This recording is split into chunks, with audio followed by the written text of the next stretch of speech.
सुबह का वक्त था। कुछ लोग ऑफिस निकलने की तैयारी कर रहे थे तो कुछ लोग सैर से लौट रहे थे। तभी रोज की तरह ही शर्मा जी के घर से उनकी पत्नी रमा के चिल्लाने की आवाज़ आने लगी। पर फिर भी लोग आवाज़ को अनसुना कर अपने कामों में मशगूल हो गए, क्योंकि यह तो रोज का ही था। शर्मा जी की पत्नी जब से सास बनी है तब से ये सब आम हो गया। या तो अपने सास बनने को वो पचा नहीं पाई या फिर अपनी संता बहू के हाथ में देख नहीं पा रही थी। इसलिए सुबह सुबह ही मीन मेख निकालने के अपने हुनर को वो आजमाना शुरू कर देती। पर वो भी धीरे से नहीं, आस पड़ोसियों को सुनाकर बार बार तो घर के दरवाजे पर खड़ी होकर चिल्लाती है। सारी दुनिया की बहुएं उन्हें अच्छी लगती हैं, सिर्फ अपनी वाली बहू को छोड़कर। शुरू शुरू में कई बार शर्मा जी और उनका बेटा सुदेश उन्हें समझाते चुप कराते दिख जाते, पर शायद अब वो भी इन सब से आदी हो चुके थे। और वही लोग क्या, शायद घर की बहू मेघा भी। पहले तो वो आंसू बहा लेती, पर अब जैसे उसे कोई फर्क नहीं पड़ता है।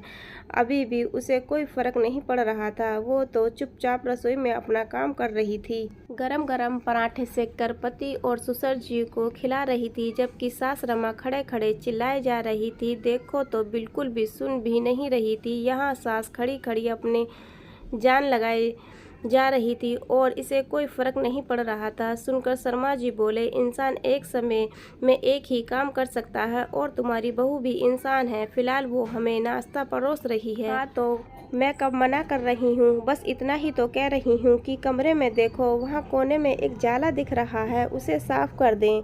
कितनी ही देर लगती है, झाड़ू लेकर साथ ही साथ साफ कर देती। लेकिन नहीं, मुझे तो अनसुना करने की आदत पड़ गई है। अरे एक जाला ही तो साफ करना है। रमा जी भी तमतमाती हुई बोली, अरे तो भगवान, दो लोग एक साथ नाश्ता करने बैठ गए हैं और बहू एक एक करके गरम गरम पराठे परोस रही है तो उसमें वक्त लगता है। और वैसे भी तबीयत खराब होने के बावजूद वो खाना बना रही है, वही बड़ी बात है। अगर तुम्हें इतनी ही जल्दी है तो तुम क्यों नहीं साफ कर लेती हो। एक जाला ही तो साफ करना है। हाँ, चढ़ा लो ना बहू को सिर पर। जैसे मैं तो बीमार ही नहीं हो सकती, और मेरे बीमार होने पर बड़े यहाँ नौकर चाकर लगे हैं मेरी सेवा में। बहू को बुखार ही तो है, उसके रहते क्या मैं घर में काम करूंगी। तो उसे किस लिए लाए हैं। वो पड़ोस वाले शर्मा जी की बहू कितनी अच्छी है, घर को बिल्कुल कांच की तरह चमका कर रखती है। एक हमारी को देखो, कब से आवाज़ें दे रही हूँ तो भी नहीं सुन रही। तमतमाती हुई रमा जी भी उन दोनों के पास आकर बैठ गई। मेघा अंदर से पराठा सेक कर लाई थी तो रमा जी को भी उन दोनों के पास बैठा देखकर पूछा, मम्मी जी आप भी नाश्ता लगा दूं क्या। रमा जी ने उसे घूर कर देखा और कहा, अब जब मैं बैठी हूँ तो नाश्ता करने ही बैठी होंगी, फटाफट से नाश्ता लगा ले और पराठे मेरे लिए करारे ही सेकना। मेघा चुपचाप रसोई में आ गई और उनकी थाली परोस कर ले आई। पहला निवाला मुंह में लेते ही रमा जी मुंह बिगाड़ते हुए बोली, हाय राम, ये क्या बनाया है। सब्जी में जैसे मिर्च भर ही दी और इन पराठों में कोई नमक ही नहीं है। यहाँ तक कि करारा करने के नाम पर जला दिया है। कम से कम इंसान के खाने लायक तो बना देती। अरे भगवान, मैं तो कुछ नहीं कर रही हूँ, तुम तो नाश्ता करो। रमा जी मुंह बिगाड़ते हुए नाश्ता करने लगी। कामिया निकालते निकालते भी 4 पराठे खा गईं। क्या नाश्ता करने के बाद सुदेश ऑफिस के लिए रवाना हो गया। वही शर्मा जी सोफे पर बैठे कर टीवी का समाचार सुनने लगे। इधर मेघा ने अपने लिए पराठे बनाए और थाली परोस कर वही बाहर आकर नाश्ता करने लगी। इतने में रमा जी कमरे से निकलकर बाहर जाने लगी तो शर्मा जी ने पूछा, अभी भाग्यवान कहाँ जा रही हो। शर्मा जी की आवाज़ सुनकर रमा जी पलट कर बोली, कितनी बार समझाया है तुम्हें, पीछे से आवाज़ मत दिया करो, बनते काम बिगड़ जाते हैं। अरे बिना बताए जाओगी तो पूछना तो पड़ेगा ना। शर्मा जी ने जवाब दिया तो रमा जी बोली, अरे पड़ोस वाले शर्मा जी है ना, उनकी बहू की तबीयत खराब है, थोड़े हाल चाल पूछ कर आती हूँ। अरे यहाँ खुद की बहू की तबीयत खराब है, थोड़ा बहुत घर में काम निपटवा दो, बाद में चली जाना। सुबह सुबह ऐसे उनके घर जाना अच्छा लगता है क्या। शर्मा जी ने कहा, अक्सर यही होता था। जब से मेघा इस घर में आई थी तो रमा जी उन पर सारा काम डालकर खुद बेफिक्री हो जाती थी और फिर भी उसी में 10 कमियां निकालती। उन्हें सारी दुनिया भर की बहुएं बहुत अच्छी लगती हैं, जबकि खुद की बहू में कमियों ही कमियां नजर आती थीं।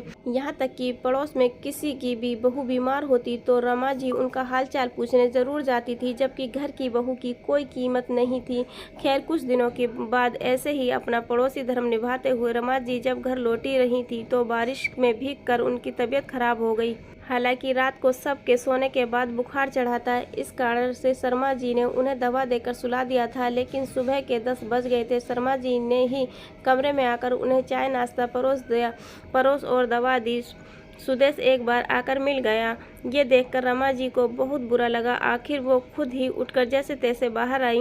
देखा तो मेघा नाश्ता कर रही थी। उसे देखते ही रमा जी बोली, क्या फायदा तुझे इस घर में लाने का? यहाँ सास बीमार पड़ी है, एक बार भी पूछने के लिए कमरे में नहीं आई। ये तो अभी मेरे पति बैठे हैं, जिन्हें चाय नाश्ता पूछ लिया, नहीं तो बाद में मेरा तो पता नहीं क्या हाल होगा। शर्म आने की बात है, तू बहू किस काम की? मेघा नाश्ता कर रही थी इसलिए खड़ी नहीं हुई, बल्कि बैठे बैठे ही बोली, अच्छा मम्मी जी, आप मुझसे उम्मीद कर रही थी कि मैं आपके कमरे में आकर पूछूंगी। मुझे तो लगता है कि आपकी तबीयत खराब है तो सारे अड़ोस पड़ोसी बहुएं आपसे मिलने आएंगी, आपकी सेवा करेंगी, आपके हाल चाल पूछेंगी, ठीक वैसे ही जैसे आप उनका हाल चाल पूछने जाती हो, चाहे आपकी खुद की बहू बीमार क्यों ना हो। पर पहले तो वो लोग आपके लिए मायने रखती हैं। मेघा की बात सुनकर रमा जी चुप हो गई।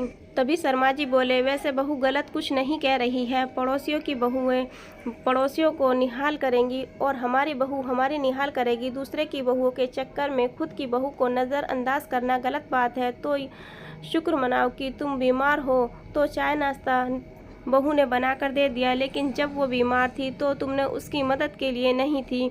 उस हिसाब से तो बहू को तुम्हारे लिए कोई भी काम नहीं करना चाहिए था। शर्मा जी की बात सुनकर रमा जी को एहसास हुआ कि वो कितनी बड़ी गलती कर रही हैं। जरूरत के समय खुद की बहुएं ही साथ देंगी, पड़ोसी की नहीं। हालांकि उसके बाद रमा जी ने अपने में बहुत बदलाव कर लिया। आपको क्या लगता है उन्होंने बहू में मीन मैक निकालना छोड़ दिया? बिल्कुल सही, यह तो एक सास का फर्ज था, उससे कैसे पीछे हट सकती थी। हाँ, बस पड़ोसियों की बहू का गुणगान करना कम कर दिया था। आखिर अपना बुढ़ापा संवार कर रखना है। तो दोस्तों, यह कहानी आपको कैसी लगी कमेंट करके ज़रूर बताइएगा। पसंद आई हो तो प्लीज़ लाइक करें, शेयर करें और चैनल को सब्सक्राइब करें। मिलते हैं दोस्तों नई कहानी में। एक और नई कहानी हम आपको लेकर आएंगे।